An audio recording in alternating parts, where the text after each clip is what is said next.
Security officials say that Hezbollah fighters have been killed as Israeli forces targeted eastern Lebanon for the first time since the war on Gaza. At least 2 attacks were reported near the city of Baalbek in the Bekaa Valley. Israel's army said that it was striking what it called Hezbollah terror targets deep inside Lebanon in response to the downing of an Israeli drone. Up to now, southern Lebanon has seen most Israeli strikes on suspected Hezbollah targets. Let's go live now to Zeina, Khodr, who's got more for us from the Lebanese capital, Beirut. Zeina, what's been targeted? Well, these were the deepest strikes inside Lebanese territory since Israel and Hezbollah went to war back in October. What we understand from Lebanese security sources is that a warehouse and a nearby farm were targeted. This area is known to be a Hezbollah stronghold. What we also understand from security sources is that at least 2 Hezbollah fighters were killed and 3 others injured. Now, Israel is saying it targeted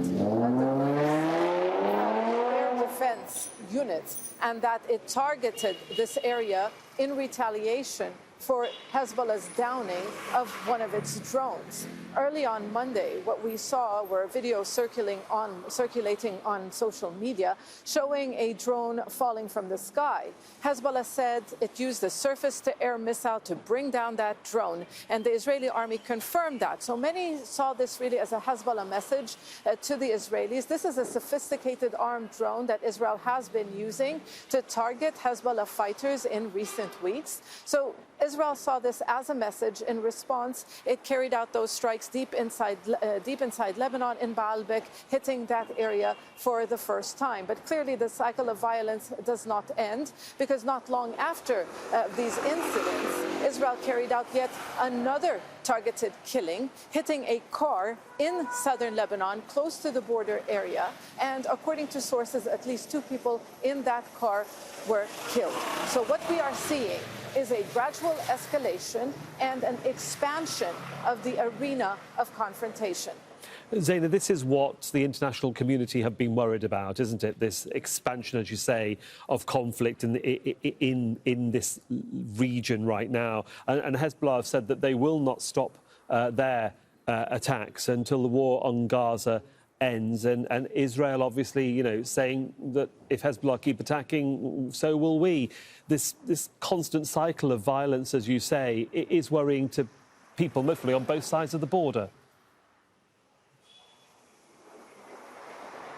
Yes, many Lebanese are worried. The U.S. envoy, who has been involved in these negotiations, is saying that there's been quiet diplomacy to prevent what he called this war from becoming a comprehensive war. Now, both sides, both warring parties, they have been escalating their attacks. The nature of the conflict has changed. It's moved beyond the border. But it's still very much calculated in the sense that both sides, yes, we've seen civilian casualties, but the targets have been military targets. Now, many will tell you they are expecting an intensification of the Israeli bombing campaign, because this is the only way Israel sees it can force Hezbollah to pull back from the border. That's what Israel wants. Israel wants security. Hezbollah won't give them security without anything in return. And at the same time, Hezbollah says there will be no end to the fighting until the war on Gaza stops. So it is a dangerous situation. The conflict is on a very slippery slope. But so far, it appears that it is a calculated escalation whereby both sides are still limiting their targets, or their attacks to military targets.